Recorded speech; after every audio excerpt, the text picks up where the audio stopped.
देश और दुनिया की तमाम छोटी और बड़ी खबरों के लिए हमारे चैनल को सब्सक्राइब करना न भूलें और बेल का बटन जरूर दबाएं। नमस्कार दोस्तों, स्वागत है आपका देश लाइव में और आपके साथ हमेशा की तरह मैं हूं आशिमा त्यागी। और आज बात होगी इस वीडियो के माध्यम से बिहार की राजनीति की। बिहार की राजनीति में आज जो हुआ उसने पूरे चुनावी परिदृश्य को हिलाकर रख दिया, इसलिए आज हम इस मुद्दे पर बात कर रहे हैं। दोस्तों, महागठबंधन ने आखिरकार वो गुगली फेंक ही दी जिसकी उम्मीद शायद बीजेपी और एनडीए को सबसे कम थी। आज पटना में कांग्रेस के वरिष्ठ नेता और राजस्थान के पूर्व मुख्यमंत्री अशोक गहलोत ने प्रेस कॉन्फ्रेंस की और इस प्रेस कॉन्फ्रेंस के जरिए ऐलान कर दिया कि अगर महागठबंधन की सरकार बनती है तो मुख्यमंत्री होंगे तेजस्वी यादव और 2 उप मुख्यमंत्री होंगे, जिनमें एक नाम तय हुआ है मुकेश सहनी का, जबकि दूसरा नाम अभी चर्चा में है। और चर्चाओं में सबसे ज्यादा सवाल ये है कि क्या वो दूसरा डिप्टी सीएम किसी मुस्लिम चेहरे को बनाया जाएगा। तो आज हम इसी पर चर्चा करेंगे। दोस्तों, चर्चा में आगे बढ़े उससे पहले आप लोगों से हमेशा की तरह अपील, इंसाफ के आवाज को बुलंद करने के लिए और सच्ची पत्रकारिता के लिए हमारा सहयोग करें। साथ ही डिस्क्रिप्शन में दिए गए लिंक को ओपन कर ज्वाइन बटन दबाकर आप हमसे यानी देश लाइव से सीधा जुड़ सकते हैं। दोस्तों आज की चर्चा में आगे बढ़ते हैं। ये जो ऐलान का मैंने जिक्र किया है, ये ऐलान यूं ही नहीं हुआ है, ये गहलोत का राजनीतिक चेकमेट मूव है, क्योंकि बीजेपी के पास अब जवाब देने के लिए कुछ ठोस नहीं बचा। उन्होंने साफ कहा कि हम महागठबंधन की तरफ से सीएम और डिप्टी सीएम का चेहरा घोषित कर चुके हैं। अब हम पूछते हैं कि बीजेपी और एनडीए का चेहरा कौन है। ये सवाल सीधा मोदी शाह की जोड़ी से है, उन पर यह सवाल फेंका गया है। और गहलोत ने जिस तरह महाराष्ट्र के उदाहरण का हवाला दिया वो भी बहुत गूढ़ था। दोस्तों, उन्होंने कहा कि महाराष्ट्र में चुनाव शिंदे के नाम पर लड़ा गया, पर बाद में सीएम कोई और बन गया। बिहार में ऐसी चालें नहीं चल पाएंगी और नहीं चला पाएंगे मोदी और शाह। ये सीधे तौर पर गहलोत की तरफ से तंज कसा गया। अब ये रणनीति पर आते हैं। अब ये जो रणनीति है वो क्यों कामयाब मानी जा रही है दोस्तों? क्योंकि बिहार की राजनीति में चेहरे बहुत मायने रखते हैं, सीधा लोगों की मानसिकता पर प्रभाव डालते हैं। नीतीश कुमार की साख अब लगभग खत्म हो चुकी है, बीजेपी का अपना कोई बिहारी चेहरा नहीं है और जनता, आम जन दिल्ली से थोपे गए नेताओं से उकता चुकी है।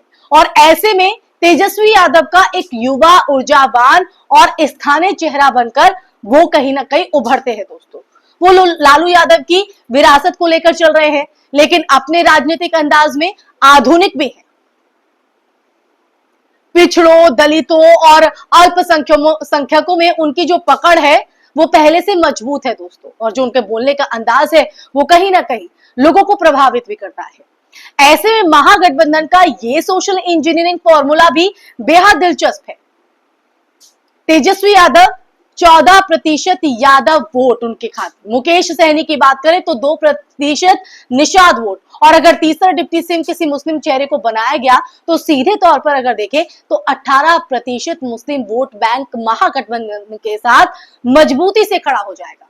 यानी जो समीकरण को अगर देखा जाए तो समीकरण बनता है 14 + 2 + 18 यानी 34% वोट, जो बिहार में सत्ता पलटने के लिए काफी होता है। और यही बात बीजेपी को सबसे ज्यादा परेशान कर रही है दोस्तों। अब परेशान क्यों? क्योंकि बीजेपी अब 2 तरफ से फंस गई है। एक तरफ महागठबंधन ने चेहरा, जातीय संतुलन और अल्पसंख्यक प्रतिनिधित्व का तिहरा जो दाव है वो यहां पर इस चुनावी जंग में चल दिया है। दूसरी तरफ नीतीश कुमार के नेतृत्व पर खुद बीजेपी के भीतर असमंजस की स्थिति है। अगर वो नीतीश के नाम पर चुनाव लड़ते हैं तो डबल इंजन सरकार का झूठा जो नैरेटिव है वो बेनकाब होगा, और अगर नया चेहरा लाते हैं, समझ लिए कि अगर ऐसा ऑप्शन हो कि नया चेहरा लाया जाता है तो एनडीए के भीतर टूट की जो आशंका है वो और बढ़ जाएगी। अब राजनीतिक विश्लेषकों के विश्लेषण पर आते हैं। वो ये मान रहे हैं, उनका विश्लेषण ये कहता है कि ये जो ऐलान है वो सिर्फ रणनीतिक नहीं है बल्कि मनोवैज्ञानिक बढ़त भी है। तेजस्वी यादव तेजस्वी यादव को पहले से ही बिहार के युवाओं में एक हक की आवाज के रूप में देखा जा रहा है। बेरोजगारी, शिक्षा, महंगाई, सरकारी नौकरियों के वादों पर उनका जो अभियान है वो दोस्तों जमीन से जुड़ रहा है और वो जुड़ा भी रहा है और वो जनता के बीच जाते हैं, जबकि बीजेपी की कैंपेन मशीनरी सिर्फ जुमलों पर टिकी दिखाई दे रही है और जनता इस बात को बखूबी समझती है। अब ऐसे में गहलोत के बयान के बाद सोशल मीडिया पर भी जो माहौल है वो गर्म हो गया है। कांग्रेस और आरजेडी के कार्यकर्ताओं में जो उत्साह है वो साफ दिखाई दे रहा है, जो एक्साइटमेंट है वो दिखाई दे रही है, उसकी वजह है। वहीं बीजेपी की बात करें, समर्थक खेमे, जो बीजेपी समर्थक खेमे हैं उनमें घबराहट दिखाई दे रही है। अब महागठबंधन का जो नैरेटिव है वो पहले से साफ और एकजुट नजर आ रहा है दोस्तों। अब ऐसे में बड़ा सवाल यही है कि क्या महागठबंधन सच में किसी मुस्लिम चेहरे को डिप्टी सीएम बनाकर 18% आबादी को सीधा प्रतिनिधित्व देगा? अगर ऐसा हुआ तो यह बिहार की राजनीति में एक ऐतिहासिक मोड़ होगा दोस्तों, जहां मुस्लिम समाज को सिर्फ वोट बैंक नहीं बल्कि सत्ता में भागीदारी भी दी जाएगी और यह कहीं ना कहीं बीजेपी के लिए मुसीबत खड़े करने जैसा भी होगा। और यही वो बिंदु भी है दोस्तों, ये वही पॉइंट है जो बीजेपी को सबसे ज्यादा डराता है, क्योंकि बीजेपी की अगर बात करें तो बीजेपी का जो पूरा चुनावी तंत्र है वो ध्रुवीकरण पर चलता है और अगर महागठबंधन ने सामाजिक समीकरण को इस तरह से बैलेंस किया या इस तरह से संतुलित कर दिया तो बीजेपी के पास ना तो नैरेटिव बचेगा और ना ही चेहरा। तो ऐसे में इस बयान के बाद जो गहलोत ने प्रेस कॉन्फ्रेंस की है, जो ऐलान यहां पर हुआ है सीएम और 2 डिप्टी सीएम का, उसको लेकर बिहार की राजनीति गरमाई भी हुई है और चर्चाओं का बाजार भी तेजी से गर्म है कि अब बिहार की जनता किस और जो है उसका मूड जाएगा, किस तरह से जो चुनावी हवा है वो प्रवाह होगी। खैर ये तो आने वाला वक्त बताएगा दोस्तों, लेकिन आज की इस प्रेस कॉन्फ्रेंस के जरिए इस पर बात करना जरूरी हो गया था, इसलिए देश लाइव आपके सामने ये मुद्दा लेकर आया, आपसे चर्चा की दोस्तों। लेकिन इस चर्चा के अंत में सवाल यही है जो गहलोत ने मंच से पूछा, हमने अपना चेहरा बता दिया, अब मोदी शाह भी हिम्मत दिखाए और एनडीए का चेहरा कौन है वो बताएं। और यही लाइन आने वाले हफ्तों में बिहार के चुनाव का सबसे ज्यादा दोहराया गया वाक्य बनने वाली है दोस्तों, क्योंकि अगर बिहार की बात करें तो बिहार की धरती पर अब राजनीतिक शतरंज अपने चरम पर है और एक तरफ अनुभव और सत्ता की थकान और दूसरी तरफ युवा ऊर्जा और उम्मीद। और अब जब जनता दोनों के बीच चुनने निकलेगी तो हो सकता है कि इस बार पटना की गद्दी किसी नई सोच, नए चेहरे को मिल जाए, क्योंकि अब जनता केवल नारे नहीं जवाब चाहती है दोस्तों।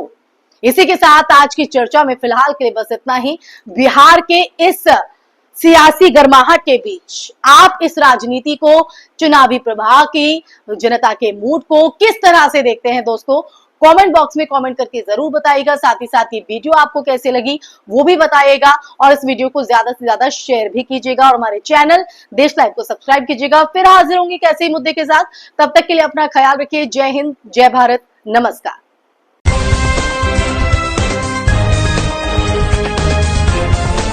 देश और दुनिया की तमाम छोटी और बड़ी खबरों के लिए हमारे चैनल को सब्सक्राइब करना न भूलें और बेल का बटन जरूर दबाएं।